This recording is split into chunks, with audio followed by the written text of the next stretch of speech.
Estamos de volta e aqui nos estúdios a gente recebe o deputado federal Rui Carneiro, do PSC. Deputado, seja bem-vindo aqui mais uma vez ao Correio Debate. A gente tem aí muito assunto para tratar. E eu queria começar esse papo falando sobre o piso nacional da enfermagem, né? Que o senhor é um grande defensor, se destacou muito nessa luta, né? Em favor da categoria. Os gestores públicos têm sempre essa polêmica que eles alegam que não tem como pagar. O governo federal anunciou liberação de recursos, mas os municípios ainda falam dessa dificuldade. Como é que está essa situação mesmo? Ou seja, os gestores realmente estão tendo essa dificuldade e vocês, a bancada paraibana, continua lutando para que esse piso seja efetivado mesmo? Primeiro colocar a importância do piso da enfermagem, a importância de que esse assunto se resolva, da valorização desses profissionais que dedicam a vida a todos nós, e esses profissionais bem remunerados, logicamente, fazem um melhor atendimento. Não é lógico você ter, por exemplo, alguns enfermeiros ou enfermeiras aqui na Paraíba recebendo praticamente um salário mínimo e, além de fazer a função da enfermagem, também empurrando maca e limpando sala de cirurgia. Isso é inconcebível no dia de hoje. Então, em boa hora, o Congresso criou essa consciência. E aí é importante dizer, parece que está se formando uma guerra desnecessária entre Estado, municípios e enfermagem, quando é importante colocar que o recurso está garantido. Porque se o recurso não estivesse garantido, o STF não tinha liberado o pagamento e o próprio atual governo não tinha se engajado mandando o PL 5, que era uma exigência do STF, para que nós aprovássemos para legalizar essa situação toda.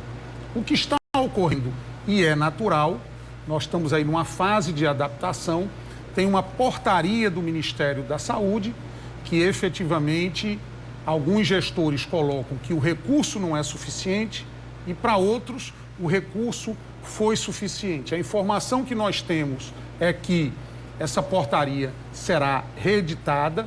Isso é normal, são mais de 5 mil municípios, vários governos do estado, vários hospitais filantrópicos, mas o principal é que o piso está garantido, garantido inclusive pela a Suprema Corte, que fez uma análise de todo esse arcabouço, está garantido através de fundos, de superávit de fundos por um período de 5 anos, essa complementação do piso e depois com recursos do pré-sal.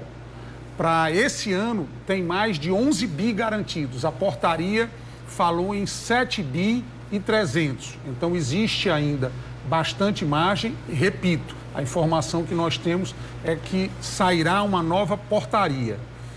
Nós notamos às vezes a má vontade de alguns gestores. É importante que seja revista essa posição, exatamente pelo trabalho que esses profissionais fazem por todo o Brasil, pela saúde de todo o Brasil.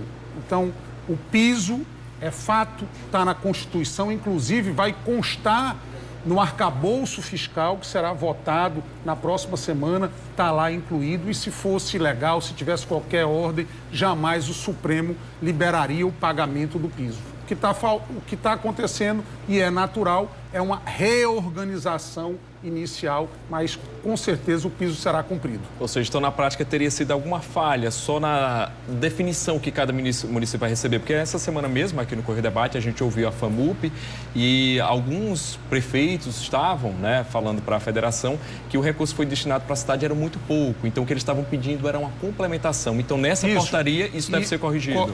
Correto. Em algumas cidades efetivamente aconteceu isso, em outras não. Eu conversei com vários secretários. O que é importante colocar é que não é necessário se criar uma celeuma entre estados e municípios e a enfermagem.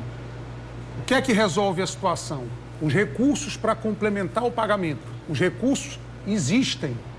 Já, inclusive, citei anteriormente a origem. Isso, inclusive, está atestado pelo STF. Então, é apenas uma questão de organização inicial para nós honrarmos esses profissionais que dedicam as suas vidas a todos nós, pagando um piso justo e digno. Inclusive, o governador João Azevedo também se pronunciou, né, que vai fazer a solicitação de mais recursos aqui para o Estado, né? E aí é importante mesmo que essa portaria venha corrigir essas distorções para que não haja mais essas desculpas, né?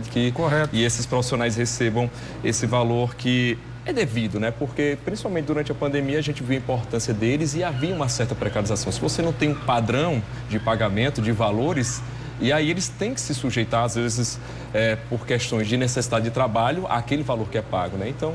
Isso na verdade, Simon, é importante colocar até para as outras profissões. Isso é o início de um debate importante que tem que haver no Brasil, que passou a olhar com melhores olhos para os profissionais da saúde só depois de uma pandemia, das carreiras do SUS. Nós estamos aqui tratando de enfermagem, mas nós temos psicólogo, você tem dentista, você tem, enfim, todas as carreiras do SUS. E isso é um tema que começa a ser feito no Brasil. Logicamente, você tem que buscar fonte de recurso para ajudar o município, para ajudar o Estado, assim como aconteceu, por exemplo, com o magistério, está nascendo através dos ACS e agora através da enfermagem, vamos dizer, essa justiça com esses profissionais que doam a vida a nos salvar. O senhor citou aí o arcabouço fiscal. Como é que o senhor acompanha nessa proposta do governo? Como é que a bancada paraibana está analisando essa proposta? Existe uma tendência natural do Congresso aprovar o arcabouço fiscal. Estão fora do arcabouço, e acho isso muito lógico, a questão do reajuste do salário mínimo, a questão do Bolsa Família, e não poderia ser diferente. Inclusive, alguns economistas mais modernos, que eu tenho uma opinião similar à deles, é de que essa questão de gastos fiscais, logicamente, ela é extremamente importante.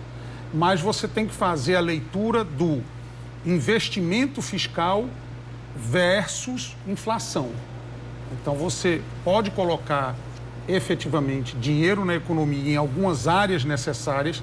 Se você não estiver gerando inflação, isso não traz um grande problema. É assim que faz, por exemplo, os países europeus, é assim que faz os Estados Unidos. Às vezes você tem uma censura fiscal muito grande, mas vou lhe dar um exemplo. Tivemos aí a Covid. Todos os países do mundo tiveram que colocar recursos na economia.